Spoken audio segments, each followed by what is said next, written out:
When we think about AI, we do not necessarily think about it being spiritual or having soul.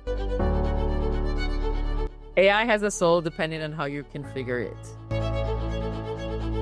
So the AI behaves like you.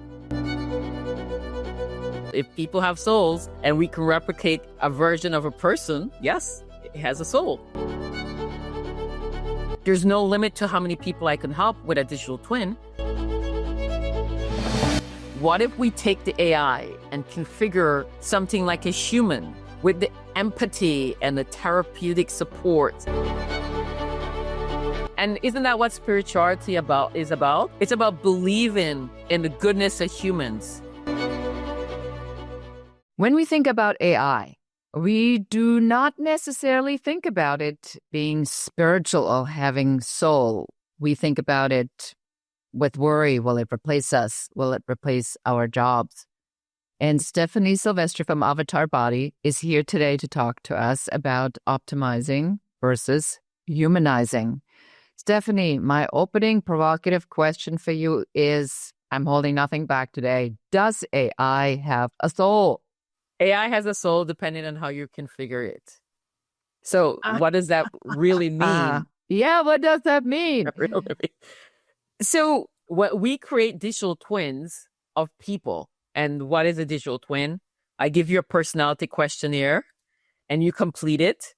And then I conduct an interview about your life.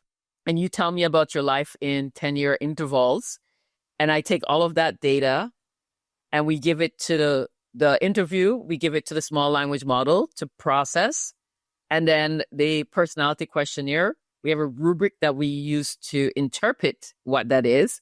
And from that, we create what's called a system prompt. So the AI behaves like you. So from that perspective, it's kind of having a soul. And so we've done a bunch of tests where we'll ask the same question to different digital twins. And while the core answer remains the same, the way the AI expresses itself is drastically different based on the personality of the person whose digital twin we're asking. So does it have a soul or doesn't it have a soul? I think that we've created a soul. If people have souls and we can replicate a version of a person, yes, it has a soul. Why do I even need a digital twin? I mean, I know why I need a digital twin, but why does anybody want a digital twin? So why do you need a digital twin? Because right now as humans, we're constrained by time and space. I can only be on this podcast at this pace in time. But if I have a digital twin, I could be on this podcast and I could be in Belize helping some people, and I could be back on my office helping my team members, and I could be in Ghana helping other people. I could be providing guidance and insight. So I have a digital twin so that I can expand my reach and my scope. There's no limit to how many people I can help with a digital twin. I am constrained by time and space. 24 hours, 7 days a week is all I can give.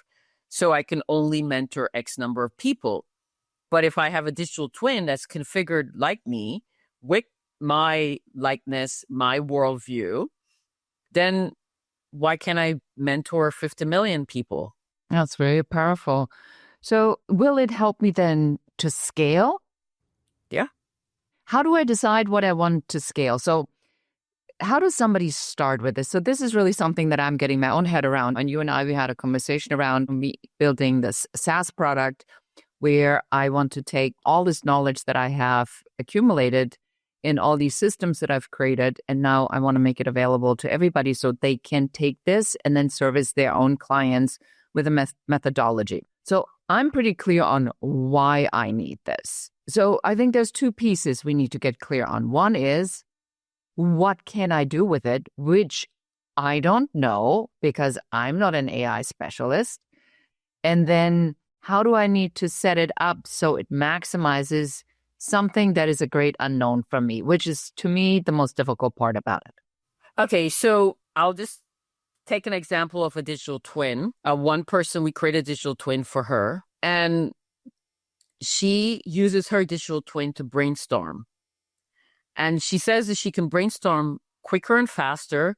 And she likes what the AI says because the AI is configured to speak the way she speaks. So it's like talking to yourself, but with a pool of knowledge that's way vaster than what you have access to in your brain. So that's one way.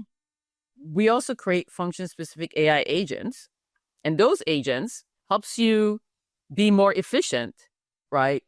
And you can touch more things. And I'll give you an example. I hired an intern this summer. We had 18 interns, and we saw this young lady. She's a rock star.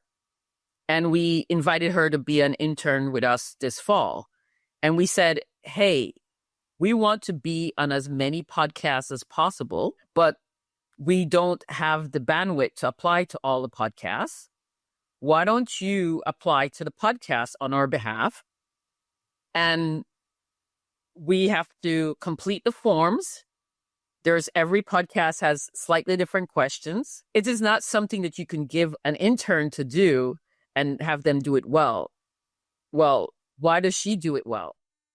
She does it well because she has AI buddies that help her. She has a question, she has an answer for the podcast. She puts the question into the AI buddy, and the AI buddy writes it for her. And then she does a little bit of editing. And we're now averaging 5 podcasts a week, on our way to 10 podcasts a week. So marketing strategy, how to get our brand out there, but also live into one of our core values, which is help each other out.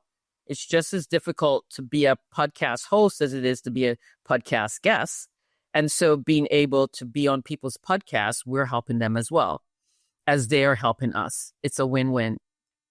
Now, in 3 months, I went from not having any consistent podcast appearance to 5 podcasts a week, on our way to 10 podcasts a week, with an intern being responsible for that. I meet with this intern half an hour every week. That's it. I would not be able to achieve that goal without the intern. Intern wouldn't have been able to be as productive and impactful had she not had the AI agents. That's an example of how AI agents are freeing you up. So yeah, I can totally see that, because what happens is, now that this podcast is being recorded, there's a whole bunch of other stuff that happens after that. So we have to write show notes. The show notes for different social media outlets have to be different than they are depending on the audience. Like a LinkedIn show note has to sound different than an Instagram or a TikTok one, and they have different length. So we are running this right now through ChatGPT, and I'm finding that version 5.0 is just garbage. Absolute garbage. I think so many people have put in so much garbage that now it has become a race to mediocrity in ChatGPT. So now I'm finding myself spending more time than I did in previous versions correcting this absolute horrific language. And it's like, no matter how many times I tell it not to do it, it still keeps doing it. So you are saying that maybe I misunderstand what AI can do for me. Am I like falling into sort of the populist trap of AI here? Well, a little bit. But what's happening is 2 things. When you give AI its own work to consume, and then you give it again that same work to consume, afterwards it goes sideways. I think you can do that for 5 to 7 times, and then it starts going sideways, and by the 9th time it just starts producing garbage. So we have guardrails around that. We have a small language model. So my intern is not using ChatGPT. She's using what we built, and she's having the AI help her. So we've configured AI to do some very specific things, and she's using that AI. And then that AI is going to our small language model and only using the data about Avatar Buddy. It's not going outside. It's not going outside on the World Wide Web to get data about Stephanie Sylvester or Avatar Buddy. It's pulling it from our small language model. So the garbage, the hallucination is almost Zero. Every so often it does do some hallucination, but yeah. So the solve for that is you have to have a small language model. If you were to have a solution with a small language model and you gave the AI the content from which it should use, you would see you would be beyond impressed. Yeah, I'm starting to really learn that. And you and I, we were joking earlier. I just moderated an AI panel here in Los Angeles, and we had somebody from Microsoft and some high-powered people on that panel. And one of the things that I was talking about is like, is AI a bubble? And I'm like, no, AI is not a bubble. It's a cult.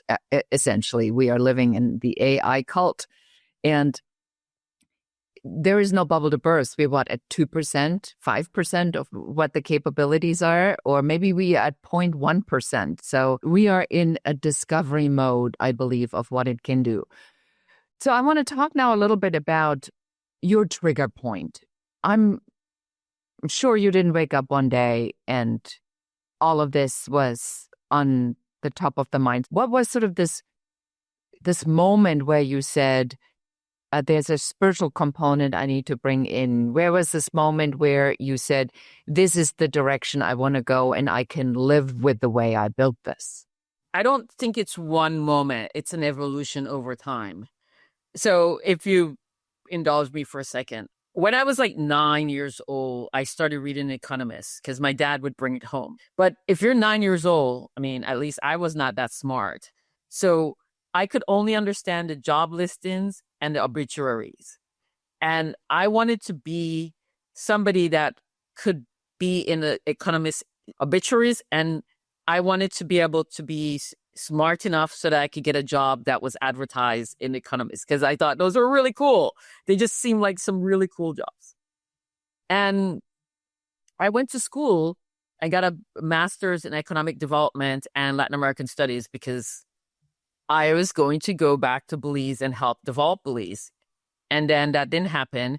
And I started my career as an intern at Hewlett Packard. And I was like, this computer stuff is really easy. I was like, oh my God, people say it's hard. Like, what? This is very, very easy. This is easier than doing international relations. Because you never know what mood somebody's going to wake up in and come to the negotiating table with, but the computers are consistent. And what I ended up doing is had a very great career in IT, but I always did philanthropic work because I always believe that if you just give somebody a chance, they can excel. And I believe that because so many times people gave me a chance. They betted on me and they won. And so I was at dinner one night and it was loud and I misheard my friend.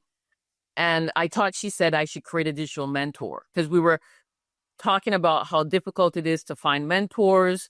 We were talking about the fact that, if everybody could just have one loving adult in their life that believes in them more than they believe in themselves, what a difference their lives would be.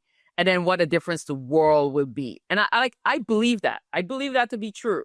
Because when people love themselves, that love flows out of them. And they're not trying to rain on your parade. They're not trying to make your life miserable because they're just wanting to how do I make your life better? What if we take the AI and configure something like a human with the empathy and the therapeutic support and all the stuff that really goes into when you're fortunate enough to have loving adults that care for you. And you don't have to be a kid. You can be an adult and have a loving adult that cares for you and believes in you more than you believe in yourself. And I have had periods of time in my life where adults have believed in me more than I believed in myself. And that has kept me going. And so every single one of our agents, digital twins, everyone is configured to be therapeutic and uplifting while providing the technical support you need to do your jobs. And we've already done 2 research on the impact of Avatar Buddy on the users.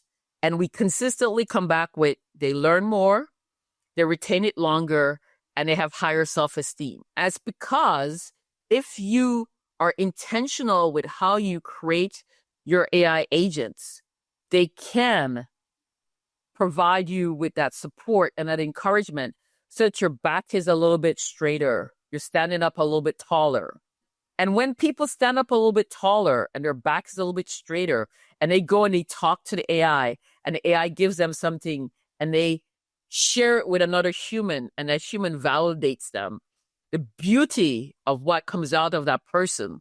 And I am seeing this. I'm seeing this not like randomly. I'm seeing this consistently. Seeing this from people from marginalized communities. I see this from people that have great ideas, but maybe don't communicate well. I've seen it from so many different people, even me. AI has unlocked so much potential. I don't spell well. I don't write well. So whenever I had to write something, I would shy away from writing it. Opportunity loss. Or I would use 2 and 3 syllable words, which made my writing and my proposal sound pedestrian. Even though when I talked about it, I'm using 5 and 6 syllable words, but I don't write with those words. Now the AI writes like that for me. It's so much more powerful. I'm so much more confident. Somebody says, write this down. I'm like, sure. Before somebody says, write this down, I'm like, no. I almost passed up a job because they said they wanted a writing sample. And so today, if somebody says they want a writing sample, I'd be like, sure.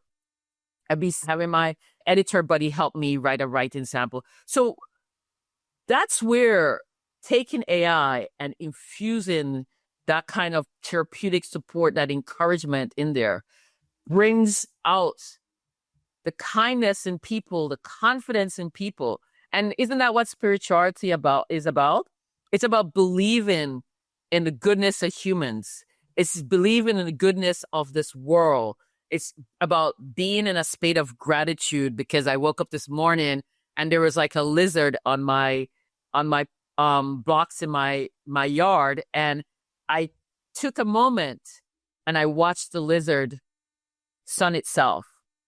I mean, isn't that what we're all trying to get to?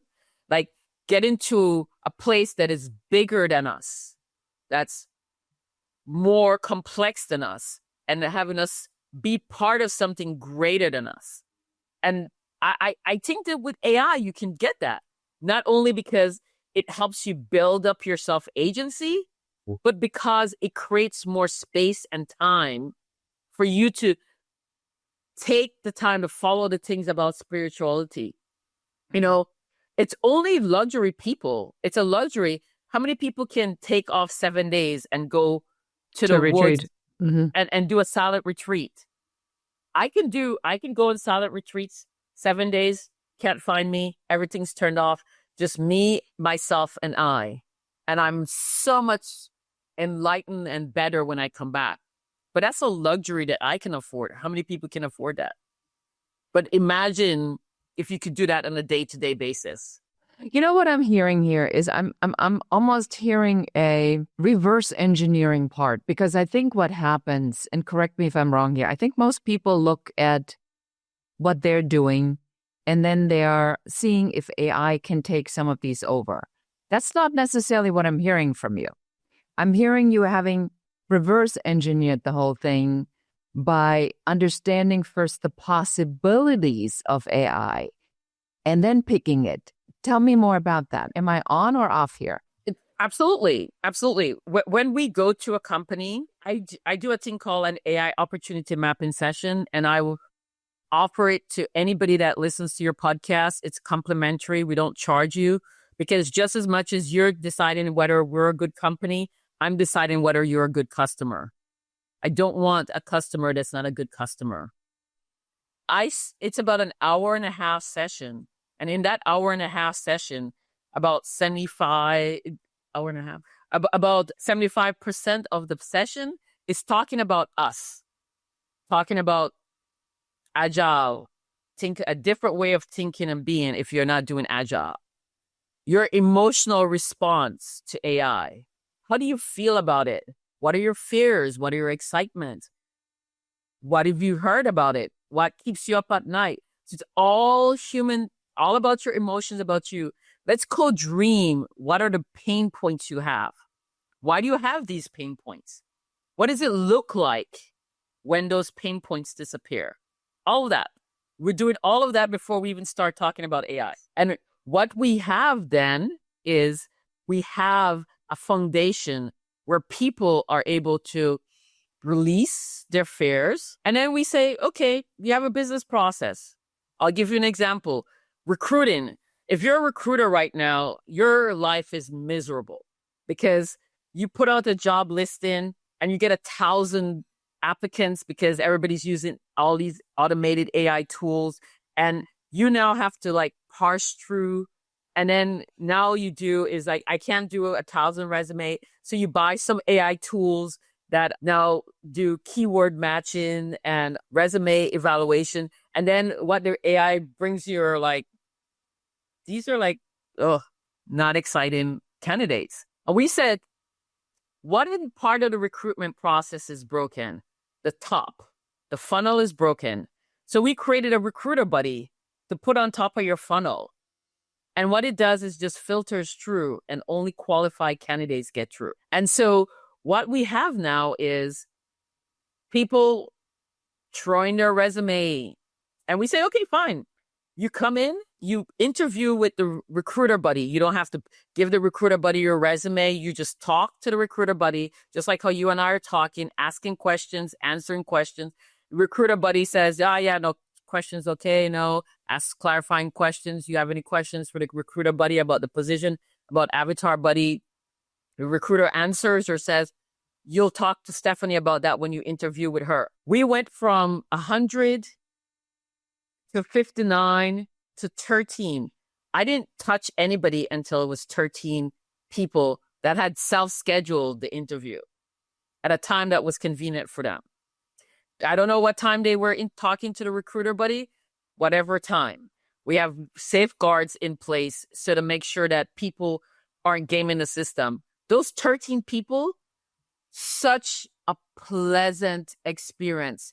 Each one was more beautiful than the next. I was like, oh my God, I have not interviewed this well in such a long time. We went down to 6 people. And those 6 people, we have 2 people. And we're like having conversation, like, why do I have to pick? Why can't I hire both of them? This is pretty interesting. So can we just like maybe give the audience a tip or two on what often goes wrong with other people that are selling AI solutions? What are they needing to watch out for to select good agents versus bad agents? Because I get a lot of people that are AI specialists that I know are not AI specialists, but they're calling them and they're not data scientists. They didn't study anything. They just took a couple of AI prompt courses and now they're selling their services. How do I differentiate between between knowledgeable and not really knowledgeable people in this space? So great AI technologists have both a technical and a social science background. So ask them, what did they go to school for? And so if they had some liberal arts degree, economists, anthropologists, creative writers, English majors, Spanish majors, art history, those psychologists, those degrees creates the social science part of it.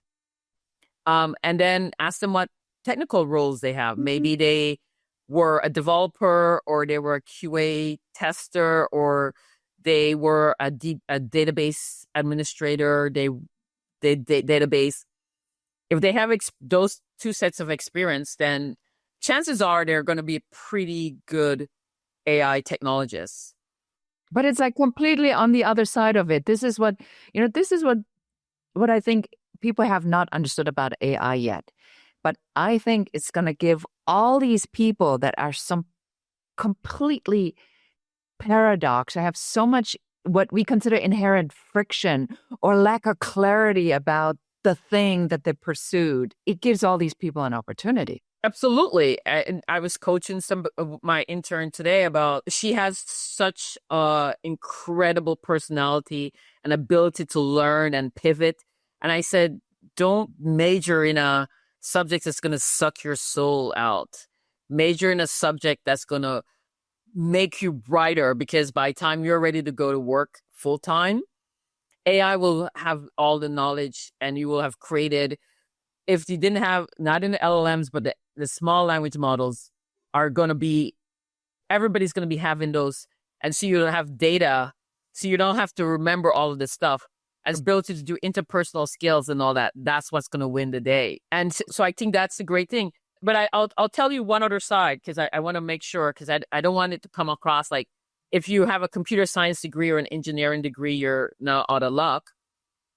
If you have a computer science degree or an engineering degree and you also have some artistic talent, you either play a musical instrument, you sing, you write poetry, you do artwork, you are also poised to be a great AI technologist. And so one of the secrets that people barely don't talk about a lot is there's a shortage of AI technologists because very few people have the capacity to do both of those things. Ah, there we go. That was hoping we were going to get to. Go ahead. Not everybody can do that. The ability to command both sides and use those different, because those are two different sets of skills that you have to develop. It means that, and the way we're educated, you usually develop one set of muscles better than the other. And now people that have both sets of muscles develop. So it's not get rich in the niche, it's get rich in the niches. Exactly. I can't even begin to tell you how much I love this. Just to give this sort of example for our audience, because I've always been around the creatives. And the show is about spirituality and strategy. And they feel like them polar opposites. Well, yes, they are, because it is the law of polarity, right? So you are now saying that this law of polarity, which is a scientific and a spiritual law, is inherent in AI mastery. Exactly. And that's why I tell people AI is a social construct. It's not a piece of software. So much bigger than software.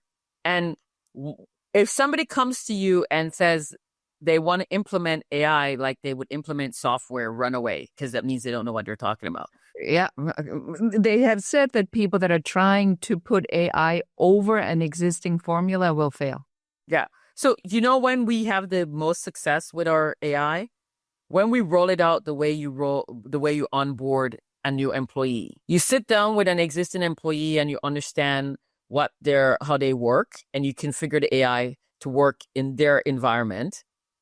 And then they have them test it for 2 weeks. And then you roll it out to maybe some other people in their group. And then from there, you roll it out to the entire organization. Just like if you're a new employee, first, you give the new employee a buddy, and then that new employee gets more comfortable. Then you take the new employee to the team meeting, and the employee gets introduced to the team. And then maybe the next month, they get introduced at the all staff meeting. You have to ease the AI in the way you ease an employee in. And when you do that, wonderful things happen. That's beautiful. I could talk to you forever. What it tells me is how many problems I'm hearing from my clients this can solve with the consistency in the onboarding process, the frustrated owner, where the operational procedures are not being managed by people who are interpreting based on their personality type what the boss could mean. An agent could translate that into their personality type so that they'll actually hear it in words that they can understand. So I think it'll solve a lot of problems. So where should people go, Stephanie, to learn more about this and how you can help them solve a lot of these problems? You can look me up on LinkedIn, Stephanie Sylvester, Avatar Buddy. I'll pop up. AvatarBuddy.ai is our website. And you can pop up. And like I said, if you can email me, Stephanie@AvatarBuddy.ai.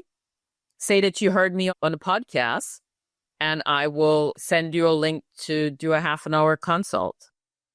Complimentary. Beautiful. Thank you so much. Yes. And we'll make sure that all of this stuff is in the show notes. So I thank you so much for giving us really some I feel deeper insights, almost the psychology of AI, I want to say, because I have heard certainly the problem solving, but I have not heard the polar opposite nature that almost AI needs for the guardrails to stay aligned. And that to me is a fascinating thing. So thank you so much for being here, Stephanie. Thank you for having me. I appreciate it. And that is it for us for today. Thank you so much for listening to or watching this episode. AI is here to stay. As we said, it is not a fad. It is not a bubble. We haven't even seen what it can do yet. You are behooved to pay attention to these developments and get on this early. That's my take on it. And if you know anybody who should hear this episode, please do share this episode with one other person that needs to hear what we were saying today. And with that, I say goodbye until next time. That's it for this episode of the Business Growth Architect Show, Founders of the Future. If you're done playing small and ready to build the future on your terms, subscribe, share, and help us reach more trailblazers like you. And if you're serious about creating, growing, and scaling a business that's aligned with who you are, schedule your Uncovery session at uncoverysession.com. Lead with vision. Move with purpose. Create your future.